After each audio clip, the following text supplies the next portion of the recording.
Hey everyone, and welcome to this unboxing of the TEYES SPRO Android radio. This one is, well, it's tailored for the Mitsubishi Pajero Sport 2 / Challenger, and also the Mitsubishi Triton or the L200, whatever it's called in your model.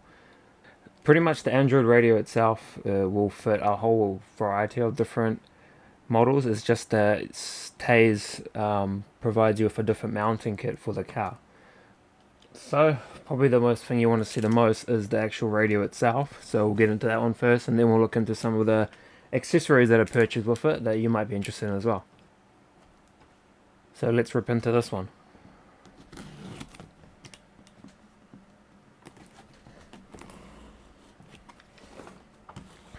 And by the way, this is the 2G plus 32 gigabytes inbuilt memory. There's also a 4G version with 64 gigabytes of internal memory, so that means you can put a SIM card in here and have it running on a network. I opted for the 2G because I'm not going to be using a SIM card on this. I'll just be using a Wi-Fi hotspot off my phone whenever I'll need internet. Clear wrap off. Cool, so let's see what's in the box. Very fancy. So we have some sort of envelope. Inside there's a whole lot of papers, and that's it. So a little screen cloth, I don't know, to clean your screen. Some sort of QR code to probably check out the website. Ebook. So this radio does not come with a paper instruction manual. It comes all online. I think it's TEYES' effort to be eco-friendly, which is, all good. If you have an internet connection, if you're watching this, you have an internet connection, you'll just be able to jump on here and read the instructions, which I definitely will be. Same thing, but in Russian. If you are doing research on this radio, you would have noticed that a lot of media for this radio is all in Russian, hence why this unboxing video. Some of us English speakers want to see this radio in person as well, so yeah, we can't speak Russian or read it. So I think this is a schematic. Yeah, it's a schematic, so that's not bad. It does appear to be in Russian, however. Or is this side English? Okay, so there is an English schematic, which is pretty sweet, good to know. Saves flicking through the online PDF, I guess. So we got that. That aside. I think this is the Wi-Fi antenna.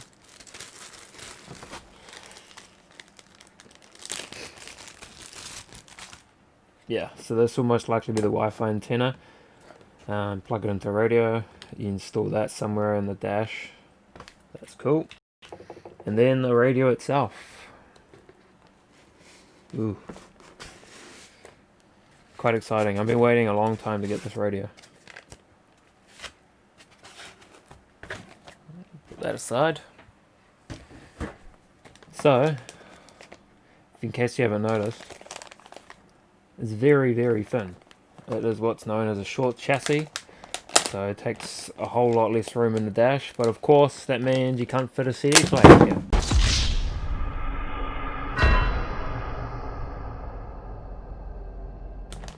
That was great. Doubt I broke it, but if I did, I guess I'll buy another one. Okay, well the unit itself is, it's heavy. And that looks quite delightful, really. It looks like a tablet. And on the back side, we have this. So, looks like lots of the standard ports. We have the antenna for the radio here. 4G antenna. So, as I was right, it's this. So this might not actually be the Wi-Fi. It might actually be for your network antenna. So I think that goes there. We'll find out later when we read the schematics. GPS. So this radio does have a GPS. It's in the other box, so we'll just plug that in later. And very important is this fan right here. a lot of early Android radios have a problem of overheating because they don't have a built-in fan, but this one seems to have a fan built in, and it should hopefully keep it cool and running for longer than 2 weeks. So excited about that. And yeah, lots of ports and a fuse there, which is good to see. Overall, it's very good build quality. It's very heavy. It feels like, you know, a standard in a Pioneer or something, you know, an actual marketed brand in your country. On the side, seems to be a memory card slot. I think that is. I'll find out later what that one is. Side is just barcodes and all that good stuff. And on this side is just the serial number and more information about the unit and a QC sticker. So there is some sort of quality control going on at TEYES, which is awesome to see. It's not an unbranded, random Android radio that, you know, good luck getting a warranty for. This QC sticker seems to be covering some sort of port that you can pull out. It's probably to access the actual radio.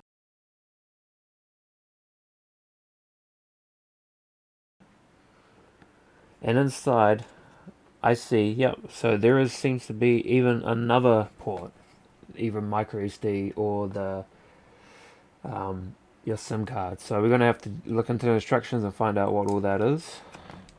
But yeah, that is the radio in its entirety. It looks exciting.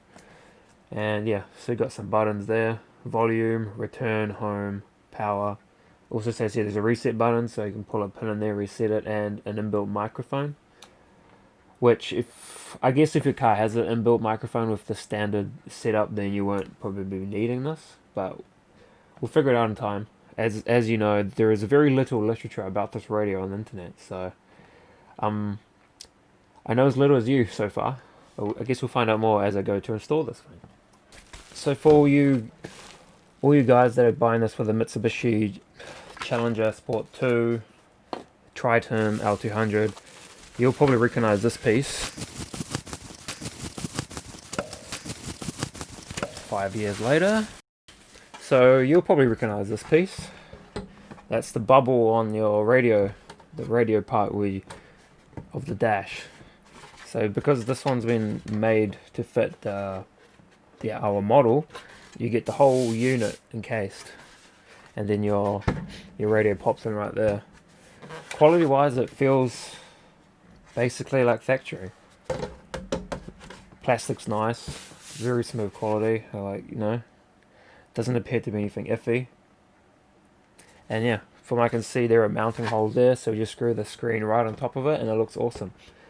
One thing you may notice, if you have a trip computer, you know, that extra bubble on top, that yeah, your trip computer will need to be relocated lower to the dash to actually fit this radio.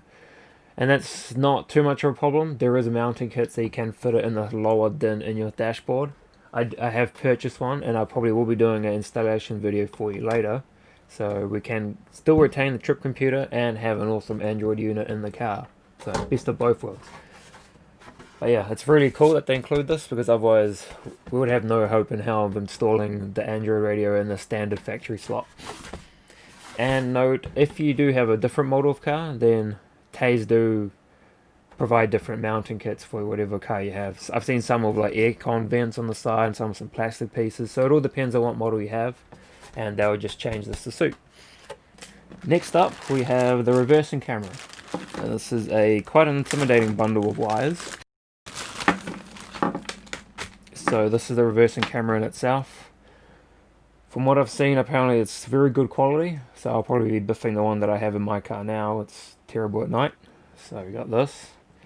This looks pretty standard. We've got the power cord, and then this is the AV that plugs into the radio. You run that all through the car. This is the camera power loom. So this, you just run this off of your tail lights. You can hook up the minus, and yeah, reversing into the reversing light. And then we have this thing. So there is actually more wires here than a standard reversing camera. A standard reversing camera technically only has the plus minus power and the AV AV cable, but this one, from what I've been looking at, is a bit more intense.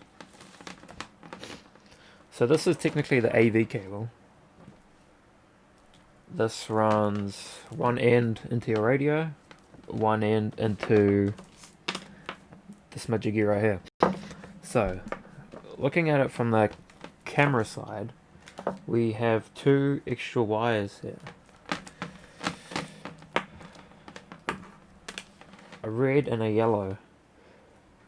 In car terms, this is often, one is constant power and one is switched. So on this label here, it does say car reversing lights. So this one's easy. The yellow you plug into your reversing light, so when you chuck the car into reverse, it'll tell the camera to turn on, it'll give it power, and then the screen will display the video. But we also have a red one, which says camera power 12 volt. So I am assuming that the camera might require constant switch power. So this means you can turn on the reversing camera, the view, whenever you want, not just when you're reversing. That's what I'm assuming, because there is no explanation for two of these. I'm not sure why it's so short, but I guess you have to run your own one to a constant 12 volt source. Looking on the other side, the label says reversing mode control. So I guess this is from the radio side. You have to plug this into that loom. And ACC, so accessory. So that might make sense. Anyway, I'll try to figure that out when I'm actually doing the install. Hopefully then we'll know more. Right now, just take what I'm saying with a grain of salt, because I know as much as you, unfortunately. Cool, so that's the reversing camera. And yeah, by the way, I think this came as a gift with the radio, which is pretty sweet. Yeah, that was nice of them. Thanks, Tase. Okay, next up, we have another exciting box for you. This is an optional accessory that I purchased. It is a dash cam. It's quite a hefty unit, so it mounts like that on your windscreen. Like that. There's the camera right there. It's pretty big, so it should have decent resolution. There's a nice actual 3M strip here. You slip it on. It is fairly big. It might have a inbuilt microphone. I wasn't actually sure when I bought it. It didn't say. But if it does have an inbuilt microphone, then cool. We have audio as well. And the little short wire. So this you slap on probably near your rearview mirror, like under there. Should be nice and discreet. And then a nice thick long wire. So this you will run all the way around the paneling and connect it to your radio. So that dude goes in there. You hide this under the headliner in your car. Plug that one in. And yeah, so that's quite exciting. And this one will natively support your head unit, so you can actually watch the traffic in your head unit. And if it does, this would come with some driving aids, I think, like lane departure warning, all that stuff. So yeah, it's quite nice to have. It was only a few extra bucks, so I thought I'd chuck it on. It's also a TEYES branded product, so it should be fine. So that's optional accessory 1. Optional accessory 2. This one is all for your audio files and bass heads. So this is an RCA plug. It will allow you to plug in all the amps and subwoofers and whatever other cool gear you want into your Android head unit. A lot of Android head units don't come with the support, so of course I wanted to get one because I usually run 3 amps in my car, and I definitely want to retain all the audio capabilities I can with my new head unit. So this one is quite cool. It will provide you with front RCAs, rear RCAs, and then also for a sub. So you can have 3 amps running or more if you're clever with piggybacking, all that stuff. But yeah, even like factory head units, not factory, like Pioneers and stuff, some of them only come with 1 RCA, which is like a joke. I mean, like the better ones come with 3 sets of RCAs. So this kit right here will allow you to do all that. It's got the amplifier remote there. Lots of random plugs and stuff.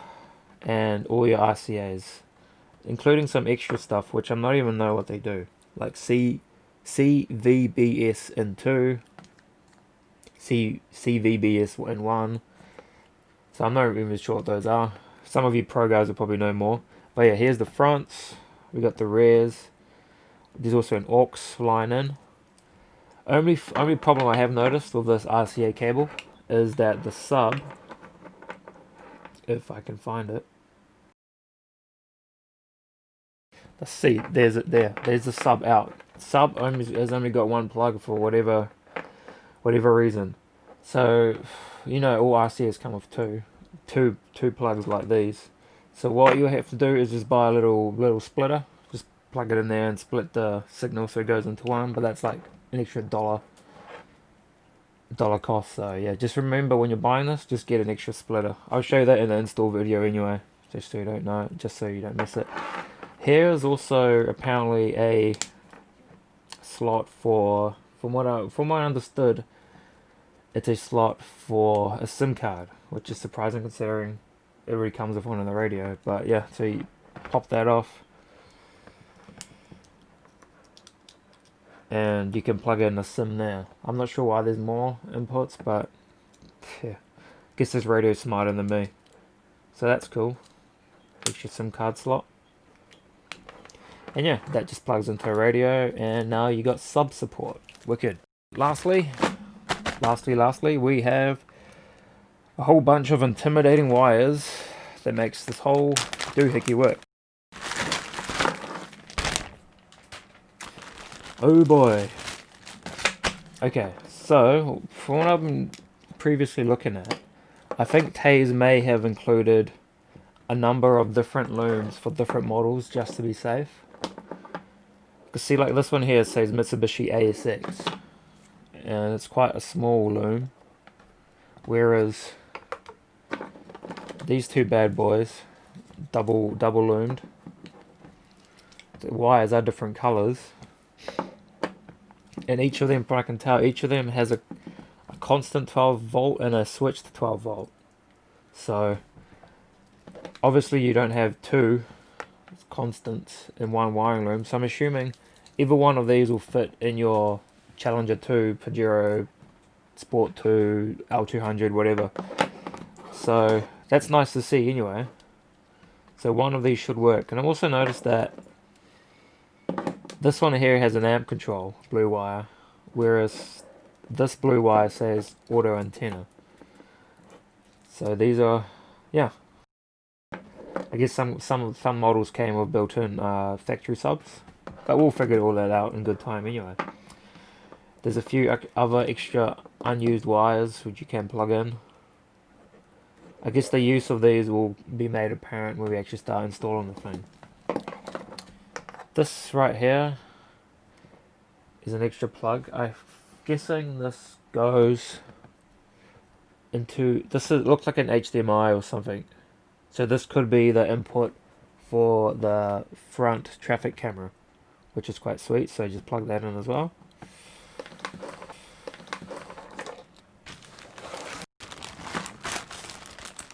Next bag, more fun wires. Woohoo! USB. Two USBs. Okay, so what this looks to be is two USB inputs. So you can plug in your phone or flash drive, or I'm going to be running an old school iPod because I love to have warmer music one place. I don't use streaming services. I'm old school like that. So yeah, plug that into radio and you have two USB inputs, which is sweet. This is long enough to run into your your glove box. So keep it all nice and hidden, which is the way I like it. Not in the, in the center console somewhere. Little screwdriver and some screws. I guess this is to mount it to the faceplate, the actual bubble. So that's nice if you don't own a screwdriver, I guess. But screws are good, definitely good to have.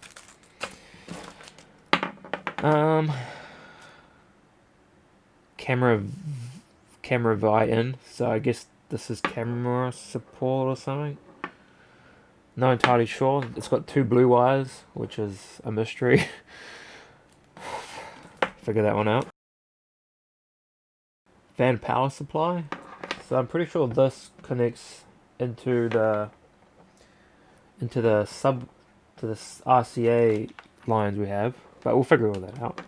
More amp control and an auxiliary right and left in. So auxiliary, so possibly this could be maybe just a single sub. But I'm not, don't take my word as gospel for that, but it could be just a single sub input. That's another cable. This appears to be another cable. It's probably, it looks like a USB, so it might just be USB. Maybe they're giving you the option whether you want to roll with a single or a double, which is cool. More cables the merrier, right? Lastly, we have the GPS antenna. So we should be able to run Google Maps or Yandex or whatever you use. So you just slap that in somewhere, plug this in, and you now have GPS. Easy. Last optional accessory I purchased, it's called the TEYES Filter. This apparently helps filter out alternator noise or alternator whine. So some of you audio heads will know what I mean by that. It's the most ridiculous, insanely heinous sound known to man. Well, known to anyone driving a car. And if you get it, it will drive you insane. So apparently this thing, I just bought it as a preventative measure. It helps filter that out. And also, apparently, if you have LED headlights, some actually do interfere with the noise. So this should help filter that out too. See inside, so it's got a big glass fuse, I think a capacitor transformer and stuff like that. So it should help filter that stuff out. And the way you install this is in your loom. You splice the constant and the earth. Put that doohickey in between them and then solder it all back together, and it should filter out that nasty noise. So I bought this as a preventative measure. I'm not sure if I'm going to have alternator noise or not, but I thought if I'm ordering it, it's going to take a month. I might as well get it, install it, and be safe, right? So if you want to be double sure, get one of these. I think it's like an extra $20. I would recommend buying one.